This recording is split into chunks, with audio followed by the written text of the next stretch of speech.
Hello children, welcome back to another video from Science World. I hope you are doing well and getting help from my videos. Children, today we are going to read book exercises and question answers of chapter number 11, Live in Harmony. Social Science, Class 5, Milestones book. Let us start with book exercises. Exercise A, choose the correct option from the following. Question number 1, burning of fuels causes dash pollution. And the correct answer is air pollution. Children, here you will not see the options. Options are in your book. Here I have given only answers. Okay. तो ये MCQ question है, लेकिन इसके options आपको book में मिलेंगे. Okay.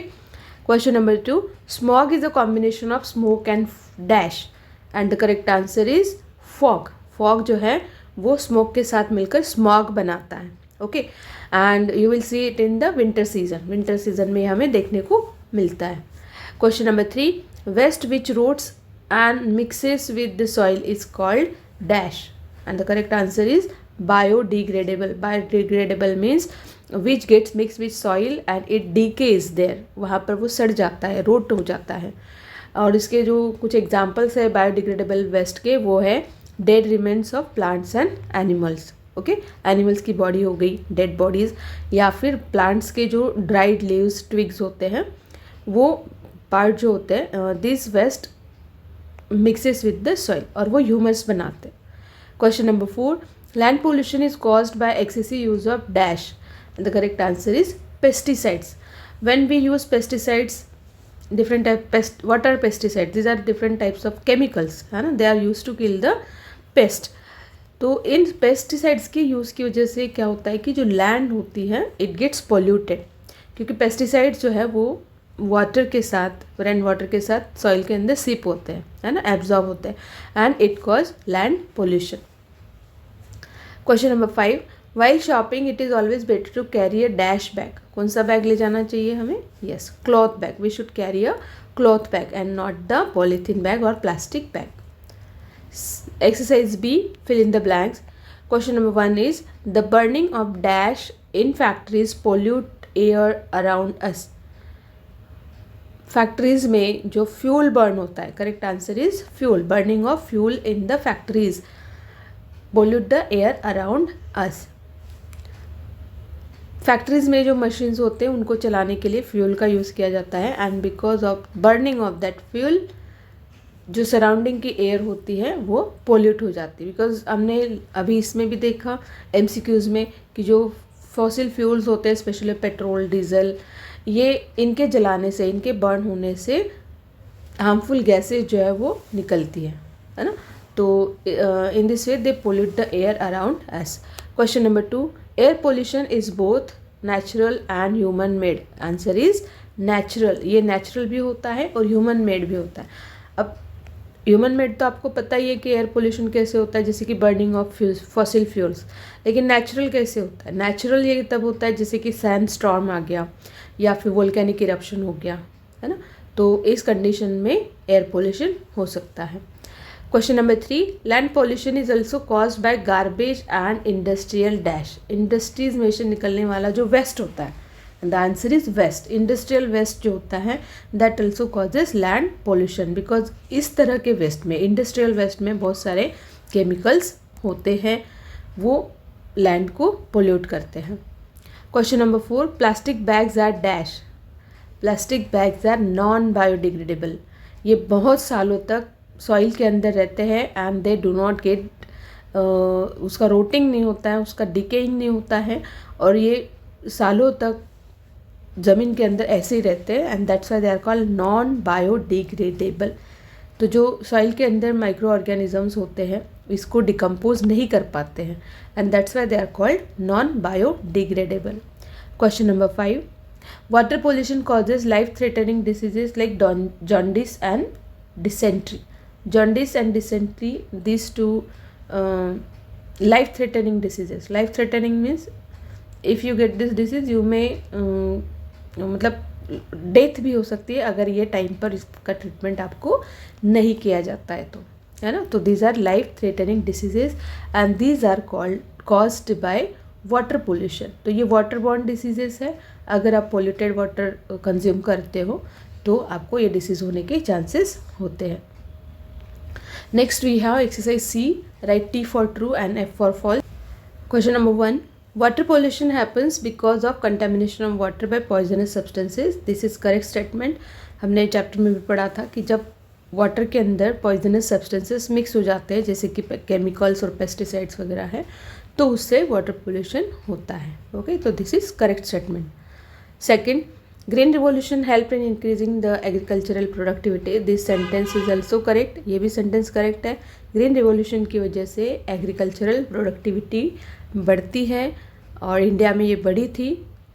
Question number 3, air pollution can be cause by natural forces as well, this is also correct statement, क्योंकि air pollution सिर्फ आर्टिफिशियल और जिसको हम कहते हैं कि ह्यूमन एक्टिविटी से ही नहीं होता है बट वो नेचुरल तरीक़ों से भी होता है जैसे कि volcanic eruption. Number 4, any sound over 90 decibels is good for our ears and this is false statement, ये फॉल्स है। Question number 5, the green house effect is making the earth warmer, green house effect की वजह से अर्थ warm हो रही है, गर्म हो रही है and this is also correct statement. Okay, so here we have finished true or false. Next we have exercise D, match the following, and here you will see all the answers are written in front of the questions. Question से आगे मैंने answer जो है वो लिखे हुए हैं। तो water pollution you will match with E, dysentery, dysentery जो है वो वाटर बॉर्न डिसीज है, it causes due to water pollution. Land pollution is matched with D, that is pesticides, pesticides की वजह से लैंड पोल्यूशन होता है। Noise pollution is also called sound pollution, matched with C. Reuse and reduce, these are the ways to control the pollution। and green house effect, इसकी वजह से global warming होता है, you will match it with A। okay, so these are match the following, exercise D। next we have question answers। exercise E, answer these questions। question number 1, what is meant by biodegradable waste। Biodegradable waste क्या होता है, अभी मैंने आपको example बताए थे इसके, fill in the blanks में, है ना। So answer is biodegradable waste means waste which decomposes or rots and gets mixed with the soil, increasing its fertility। Biodegradable waste जो वो होता है जो डिकम्पोज हो जाता है by the action of microorganisms in the soil, and वो रोटिंग होता है उसका मतलब वो डिकम्पोज होता है, सड़ता है, डीके होता है और सॉइल में वो मिक्स हो जाता है और इस तरह से वो सॉइल की फर्टिलिटी को इंक्रीज करता है।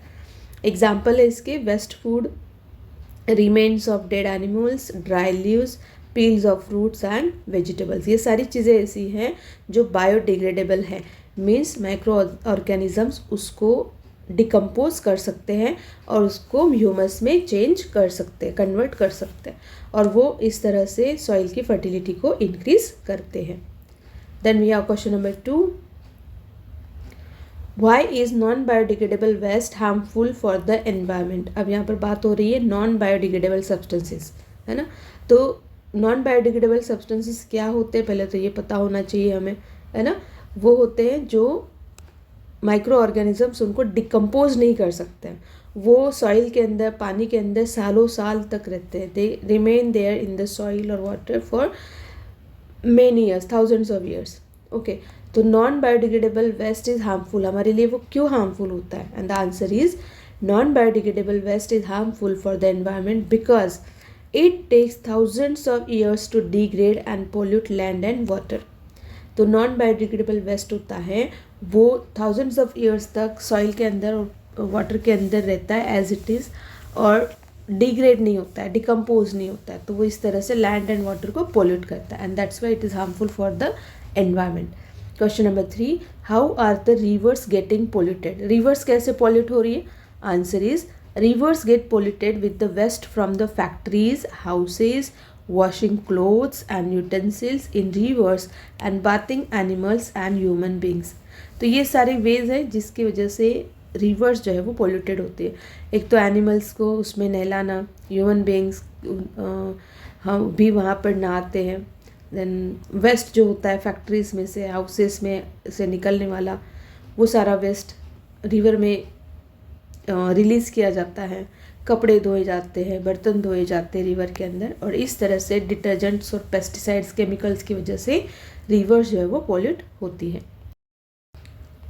Question number 4, what are the causes of human made pollution and how does it affect the human beings? And the answer is causes of human made pollution. First is use of fossil fuels in homes, factories and vehicles. हम आजकल fossil fuels का जो use है वो बहुत ज़्यादा करते हैं, हर जगह होता है, घरों में हम यूज़ करते हैं, फैक्ट्रीज़ में मशीन्स रन करने के लिए, व्हीकल्स में हम यूज़ करते हैं फॉसिल फ्यूल्स, यानी कि पेट्रोल, डीजल, केरोसिन एक्सेट्रा, है ना। This are all fossil fuels, और जिसकी वजह से पोल्यूशन होता है। Second, improper garbage disposal. Improper garbage disposal means garbage का सही से डिस्पोजल नहीं करना, जैसे कि बिना ट्रीटमेंट किए हुए फैक्ट्रीज में से निकलने वाला जो वेस्ट वाटर है उसको रिवर्स में रिलीज़ करना या लेक्स में रिलीज़ करना, या फिर जो सॉलिड वेस्ट है उसको रिवर में डाल देना, या कहीं गलत जगह पर उसको गार्बेज को डिस्पोज करना, तो इसकी वजह से लैंड और सॉइल पोल्यूशन होता है। देन नेक्स्ट थर्ड पॉइंट है excess use of fertilizers and pesticides. इसकी वजह से लैंड पोल्यूशन बहुत ज़्यादा होता है। फर्टिलाइजर्स और पेस्टिसाइड्स हार्मफुल केमिकल्स होते हैं जो हमारे फूड चेन में एंटर करके हमारा जो एनवायरनमेंट है उसको नुकसान पहुंचाते हैं। इसके इफ़ेक्ट्स क्या होते हैं? देन effects of man-made pollution. Man-made pollution affects the digestive system. Digestive system कैसे अफेक्ट होता है? If you drink contaminated water or eat contaminated food, then the microorganisms जिसको हम germs कहते हैं, they may enter your digestive system और उसको वो ख़राब कर सकते हैं, डाइजेस्टिव सिस्टम को, आपके स्टमक को अपसेट कर सकते हैं। रेस्पिरेटरी सिस्टम को अफेक्ट करेंगे अगर हम डर्टी एयर, पोल्यूटेड एयर को इनहेल करेंगे। Then heart, ears, eyes, skin, ये ऐसे हमारे ऑर्गन्स है बॉडी के जो एयर पोल्यूशन की वजह से या वाटर पोल्यूशन की वजह से इस डैमेज हो सकते हैं।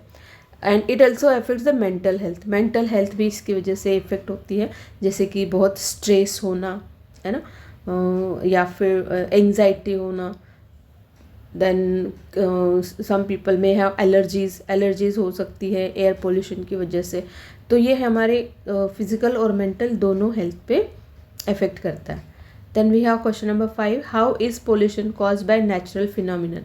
नेचुरल फिनोमिनन जो होते हैं जिसको हम बोलते हैं कि नेचुरली कैसे पोल्यूशन होता है ना। हमने अभी पढ़ा था एक क्वेश्चन में कि नेचुरल और आर्टिफिशियल यानी कि ह्यूमन मेड, है ना, नेचुरल एंड ह्यूमन मेड दोनों तरह का पोल्यूशन होता है। तो नेचुरल फिनोमिना ऐसे कौन से हैं, इवेंट्स कौन से हैं जिसकी वजह से पोल्यूशन होता है? तो उसमें आता है सैंडस्टॉर्म, फॉरेस्ट फायर्स की वजह से बहुत ज़्यादा एयर पोल्यूशन होता है, बिकॉज स्मोक तो निकलता ही है, हार्मफुल गैसेस निकलती हैं फायर की वजह से, प्लस जो स्मोक के साथ ऐश निकलती है वो भी बहुत हार्मफुल होती है। वोल्केनिक इरप्शन में भी सेम थिंग है, उसमें से स्मोक निकलता है, हार्मफुल गैसेस निकलती हैं और बहुत सारी डस्ट यानी कि ऐश उसमें से निकलती है, तो वो भी एयर को पोल्यूट करती है। So these are the natural phenomena जिसकी वजह से पोल्यूशन होता है। इसके साथ साथ जो पोलन ग्रेन्स होते हैं फ्लावर्स के, they can also cause air pollution. बहुत सारे लोगों को पोलन ग्रेन से एलर्जीज होती है और so that is why it is also a cause of air pollution. Then we have exercise E, think and answer. Question number 1 is what are CFL lights and why is their use recommended? CFL lights क्या होते हैं और इसका use हमें क्यों recommend किया जाता है? And the answer is CFL lights are compact fluorescent lights. इनको बोलते हैं compact fluorescent lights, CFL. अब इसका यूज़ क्या होता है या क्यों होता है?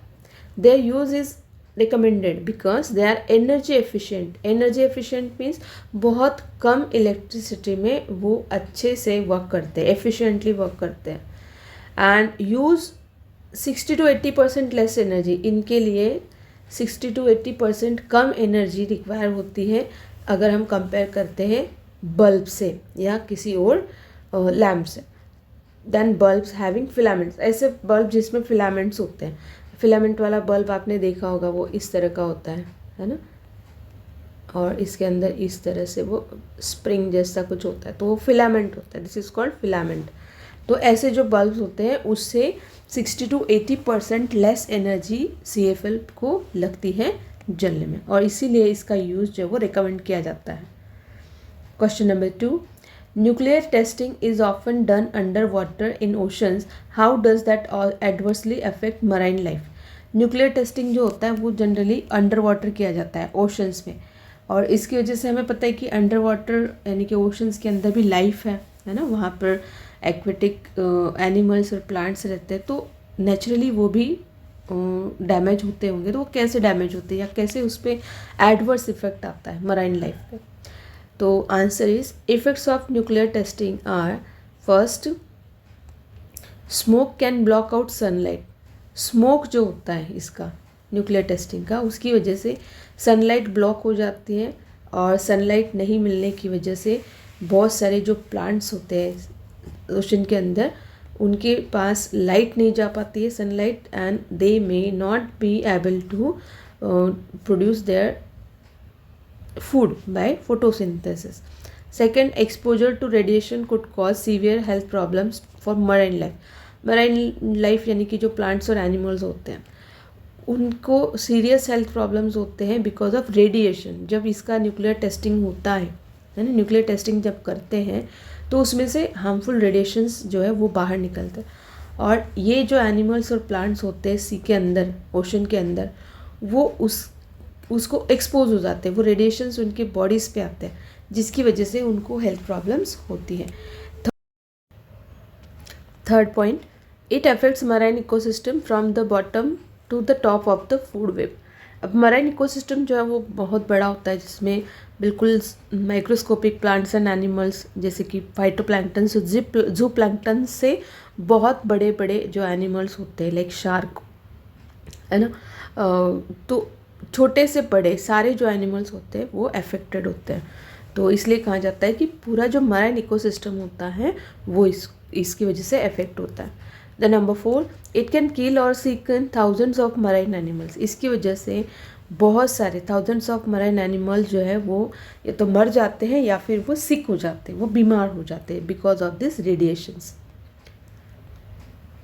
So children, here we have finished chapter 11 question answers and book exercises.